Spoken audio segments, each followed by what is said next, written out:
Hi, I'm Susanna Bowling, and this is live from the Hotel Edison, Times Square Chronicles presents.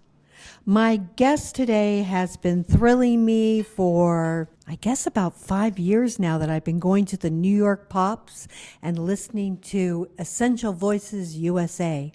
She's a conductor, an educator. She has albums. She writes music.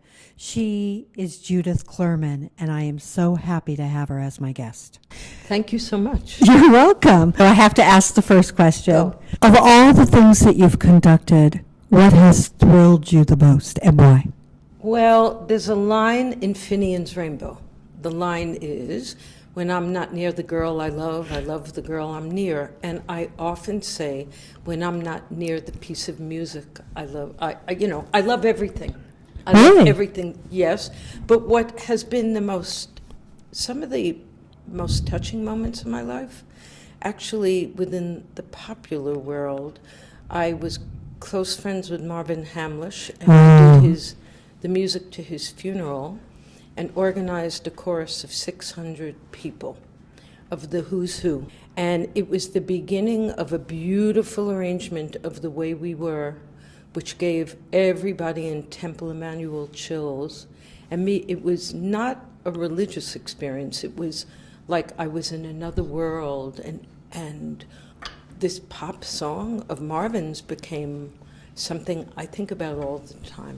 But when I'm conducting the Mozart Requiem, I'm really happy. I was going to save this question for last, but I think I'm going to do it now. You were to describe yourself in song. What song or cycle of songs would Judith Clurman be? Let's wait a little bit. I think I'll answer that. Let me keep thinking as we go through other questions. I asked that question because there's no right or wrong answer to this question. It should change moment by moment, second by second. It does, like every piece of music I do. Right. What piece of music? Maybe a Mahler symphony. In the musical theater world, I just love too many pieces. In the pop world, too many pieces. I'm going through the music of the Beatles right now, project, and... What's your favorite Beatles song? That's impossible to answer. Oh, no, maybe Yesterday. Maybe Yesterday. Mine's Blackbird. Oh, that's a beautiful song. But Hey Jude is not, because when that song came out, it ruined my life. Why? Because everybody would just call me and go, Hey Jude, Hey Jude. Purchased a collection of their songs in the original orchestrations, and I really want to get into studying their music. It's very important to me, because I think they've changed the world, and I want to know why. How did you get into being and doing what you do? Well, let me tell you my story for a minute. Okay, I'm listening. I grew up in Hicksville, Long Island. Okay. At great music department. And I remember the day my parents had a piano. Wait, Hicksville is actually a name? It's not Hicksville. like... Okay, Hicksville. I thought you were like... No, I'm not. It had 65,000 people. I was in a high school with over 3,000 people. Yeah, it was big. I honestly thought you were like making fun of where you grew up. No, not at all, not at all, not at all. But everybody makes fun of me because I'm from Hicksville. But that's John Hicks's problem and not mine. I remember the first day a piano came into my house. Okay, I'll make this short. But I was just drawn to this. And I had played a hunky-tonk thing by number. And I took out that little book, and I figured out what the keyboard was, and I started piano lessons, and I was trained as a pianist for 18 years, and I never stopped. And then in public school, I was accompanying choruses by the time I was in 4th grade, and just learning all the music and taking piano lessons very seriously. In fact, when the Beatles came out, I was practicing Beethoven. Wow. And all my fellow students, hear ye, made fun of me because I was practicing Beethoven and not always listening to the Beatles, but I was listening to the Beatles. Wait, I have a question. Did you turn Beethoven into like a Beatle version? No, never. Sarah I was that. a purist, but there is a piece like that called the Beatles Concerto that's out on the market. Anyway, I sang in every chorus. I went on to Oberlin College, but transferred to Oh. Juilliard, Wow. and I was a voice major in a bachelor's and master's, and studied opera stuff and studied this and that. But along the way, I grew up in the New York area, and my mother loved all sorts of music, and I listened to everything, and I saw Broadway shows since the 60s, and I listened and listened and listened. And I just love all music. You know, whether I listen to Maria Callas, whether I listen to the Beatles, whether I listen to Bob Dylan or Pete Seeger, I just saw that great movie. Good music is good music. I agree. So I was conducting choruses all along, and conducting community choruses, or bringing my friends to my basement and saying, I need you to sing, I have to conduct. And that's how this all happened. And they reminded me of that one day. Do you remember this chorus you formed in your basement? And I go, no. But then I started thinking, and it was coming back. I got out of Juilliard, and I taught intro to music at Baruch College to business majors. And the history of popular music and the history of Broadway music. I loved everything I was doing, because these kids really wanted to learn, and I loved being in the classroom, and I was always 2 chapters ahead of them in the history of popular song. I loved learning, and it was fun to synthesize all that and teach them. And one thing led to another, and I formed my chorus. It was originally called the New York Concert Singers, just professional, and I wanted to work with volunteer singers. So went off to Juilliard. I directed choral music at Juilliard for 18 years. I formed the Juilliard Choral Union, and it was volunteers, and I loved it. And along all of this, when this was all happening, while at Juilliard, I music directed the Lincoln Center tree lighting. This was my idea. Why? Because one of the first years there, I conducted a bunch of Christmas carols with people from New York City Opera and some students. And I said, no, I want to bring to the producer, I want to bring Big Bird and Beverly Sills together. Did all of this, and I music directed the tree for 10 years, and brought the Muppets together. And I did all of that until Lincoln Center got rid of it. And No, the Big Bird, Beverly Bird, Sills. that was is all my baby. Iconic, major iconic. Thank you. I have a picture of both of them autographed that I look at every day. And I Oh my went, God, I that can't was believe really that's fun. you. That was, yes. But I loved it because I had classical composers write new music. And I had to teach the Muppet cast new music by, quote, classical composers. We did it live. And I did in the world diversity before the world was doing diversity. I put about 300 kids together every year from different boroughs. And I went to those boroughs and taught them the music and put a big chorus together. And we had performers from every constituent of Lincoln Center. But one of my favorites that I remember, 2 stand out. One was Lionel Hampton. He was elderly, but it was amazing watching him work. And I knew I was in the presence of something great. I always wanted to meet him, and little did I realize it would turn into a great friendship, was Marvin Hamlish. And Marvin Hamlish came, and we sang his song, one song of peace, one song of love, and all these kids sang it, and he did his shtick with Rosita, the Muppet, and he loved it. So he hired me to do his symphonic piece at the New York Pops in 1997. Is that how you got involved with the Pops? That's how I got involved in the Pops. Skitch Henderson hired me, and then they brought the Juilliard Choral Union, and then Stephen Reinecke came, and I've been part of the Pops on and off since 97, but I've done stuff with Stephen for 15 years. Of all the things that you've done at the Pops, what is the thing I that knew you were going to ask. What Don't interrupt. Hello, it's like Okay. the most logical question. Of course it is, and I was thinking about that. Oh, there are many.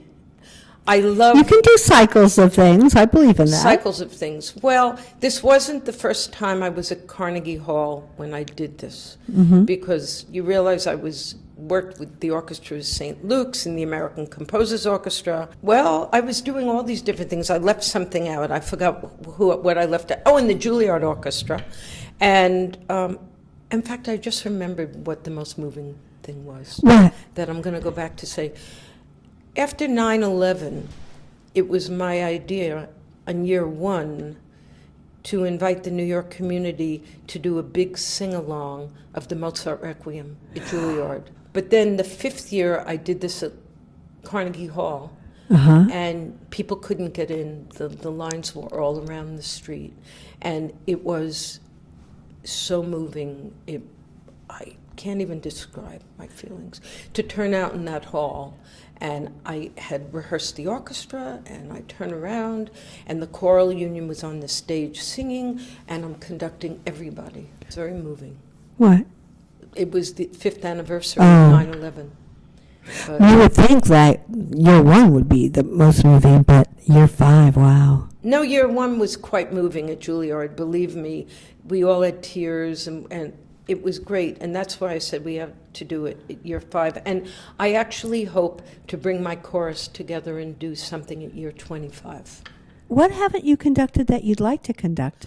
Oh, well, I did my life over, and what would I like to conduct? I would have loved to have been a symphonic conductor more than anything. But what haven't you conducted that you'd like to conduct? Right now, Yeah, like what piece? Beethoven, Brahms, Mozart. A good Broadway show. I would love to conduct My Fair Lady. As long as they don't re-orchestrate it. I'm a going to purist. answer that. I'm a purist. I'm a purist because the great orchestrators made this genre. Yes, and which is why I like it. They didn't use sound systems. No. And now we use microphones in Broadway and in all popular music.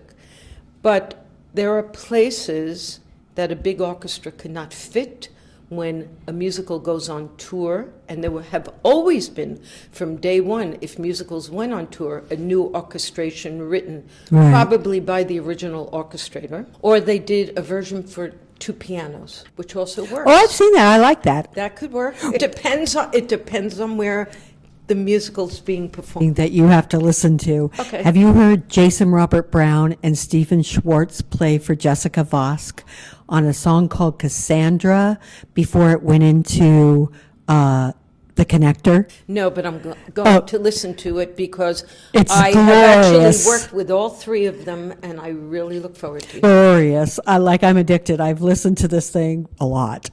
Well, Stephen Schwartz was originally a pianist, Jason's a pianist, and Jessica's a fabulous performer. Absolutely. Why do you love it so much? It takes you to a different world. It's almost Arabic in its feel, but there's undertones to it that just drag you into the lyric and to the feeling of how this song takes you. I like things that are deep. I love Jason Robert Brown. I love Prokofiev. So do I. And so did Stephen Sondheim. Yes. Because if you listen to Prokofiev, you see how his music influenced him. And Jonathan Tunick's. Oh, love Jonathan Tunick. Love Jonathan In orchestrating Sweeney Todd especially. I just love things that take you on a journey. The Connector by Jason Robert Brown, The Western Wall. Here's this song that takes you in 3 different places, but also has this spiritual connotation of what it is. To me, music is like a drug for me. If it's good, I'm on this massive high. Nothing can disturb me. If it's bad, or if there's things wrong with it, Watch out. Yes, exactly. That's funny. Well, music to me is my religion. And my husband have told me that. I can't live without it. There are times when, we all get annoyed at how things are going.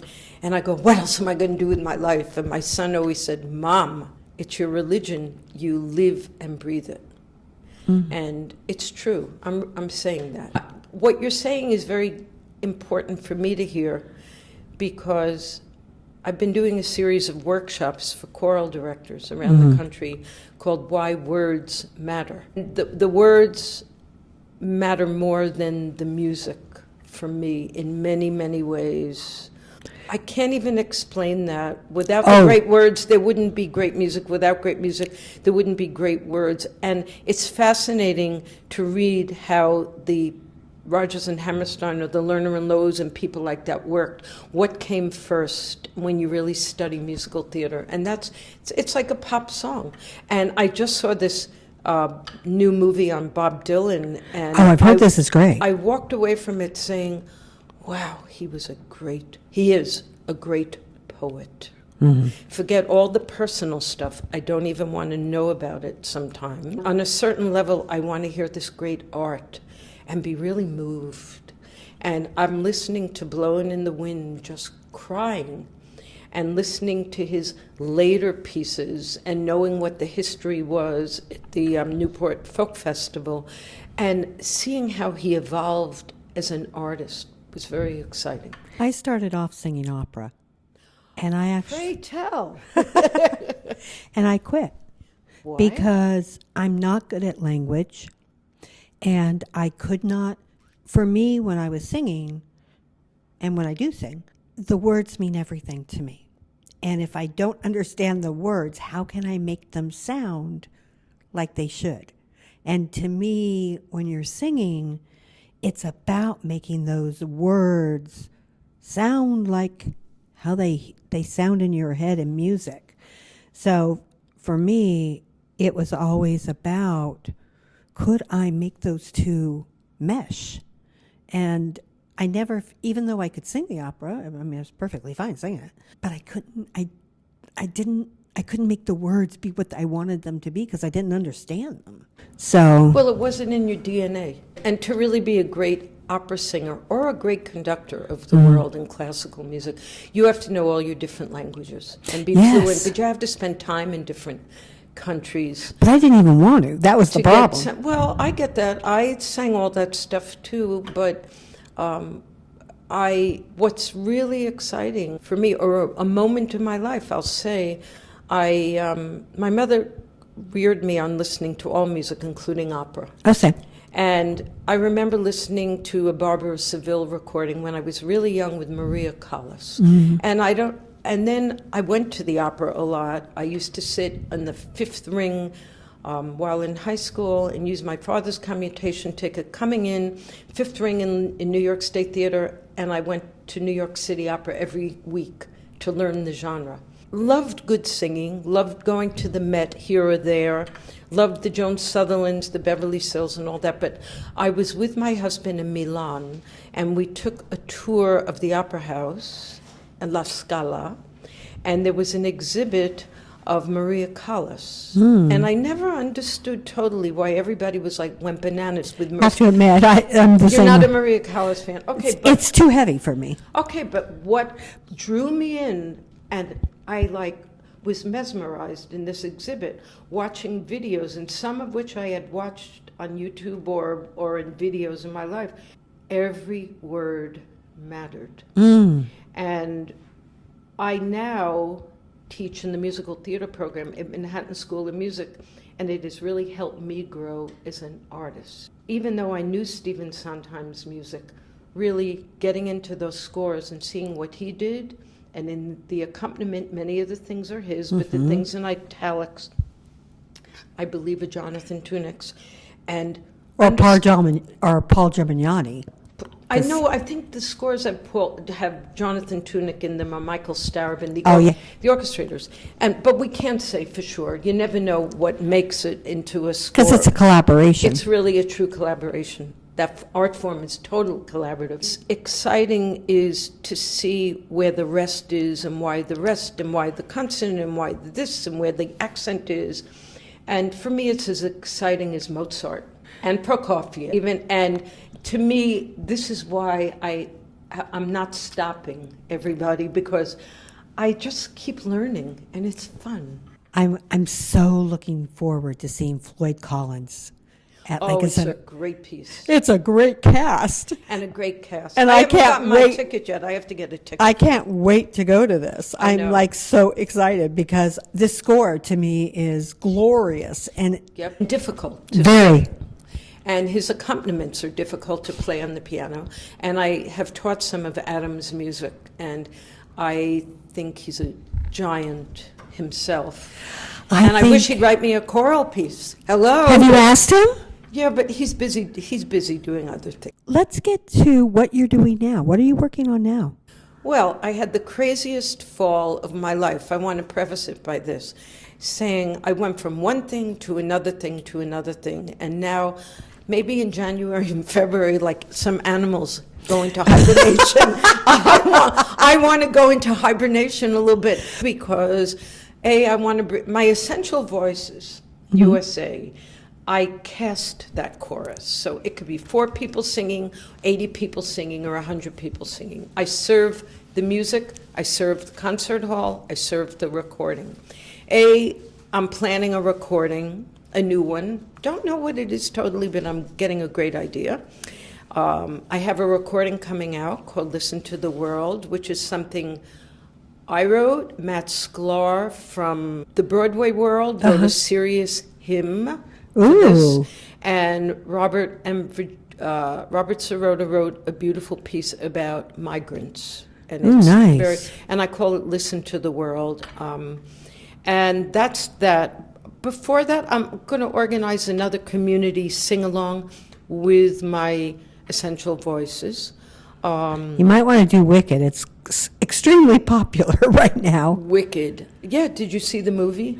I did. I enjoyed the movie, I enjoyed the show, and speaking of the Lincoln Center tree lighting, I'm going to tell you all a funny story. Okay. I was sitting, a Juilliard student invited me to go out to dinner, and he was meeting Stephen Schwartz. And he said, do you want to come? I said, are you nuts? Of course I want to come see Stephen Schwartz. Mr. Pippin. So we're sitting there, what is it, the year 2000? And I said, we're just talking. I said, yeah, I just finished reading this book called Wicked. He said, I'm writing a musical on that. But I also said to him, and will you write me a piece for the Lincoln Center tree lighting? Will you write a Hanukkah piece for me? And did he? Yeah, this was 2000 or 2001, and he wrote it for 2001. Yes, We Are Lights. That was my baby. That's my baby. Okay. Yeah, isn't that cool? Very cool. It's very cool, and I put him together with a friend of mine who wrote for the David Letterman show, and we recorded a choral version many years later, and Kristen Chenoweth recorded it. So I'm responsible for that. Isn't that cool? That's very thrilling, yeah, actually. That's thrilling, and I was telling my students about that discussion about Wicked. So he then said to me, as he got to know me, let's go out to lunch after Wicked opens and you're going to tell me what you thought of the show. And I remember going home and telling my husband, saying, Stephen Schwartz asked me to go out to lunch and to tell him what I thought of the show. So I went to see Wicked about 6 weeks after it opened, and I loved it. I love that score. I loved the show. I had a great time, and Bill Brohn, who I knew, orchestrated it, and he did a brilliant job on his orchestration. Yes, absolutely. And bravo to Jeff Admajan, too, who did the new orchestrations in the movie. Yeah, I love the music.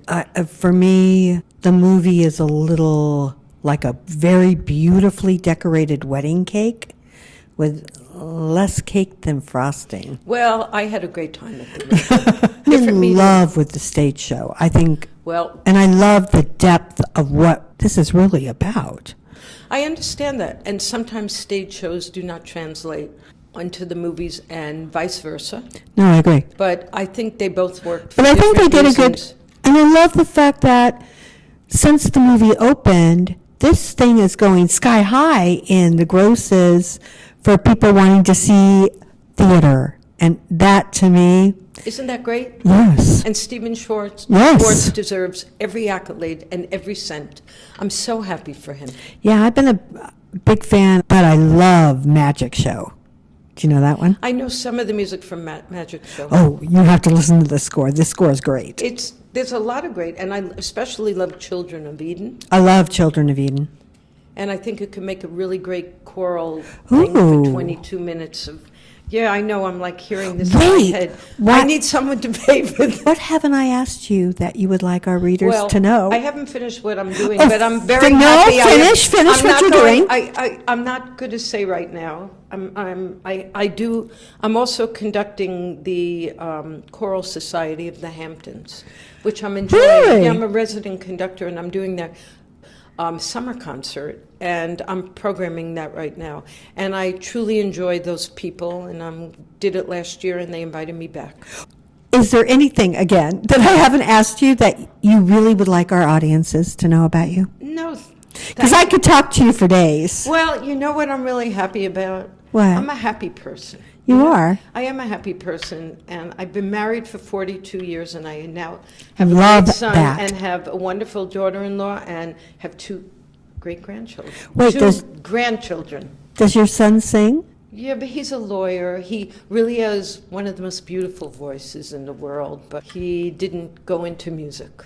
Aw. No, he loves it. He loves shows, he knows opera, he knows class. He really knows choral music, believe me. Wow. He'll tell me what's good and what's bad. But that's great. Thank you so much for coming Thank and you for talking to having me. me. You're more than welcome. It was fun. I am so grateful to my guest, Judith Clurman. Talking about music always excites me. I'd like to thank Magda Katz for always making us look and sound good, the Hotel Edison and Romel Gopez for giving us a home to live in and to be able to share these podcasts with you. I'm Susanna Bowling, and this is Live from the Hotel Edison, Times Square Chronicles presents.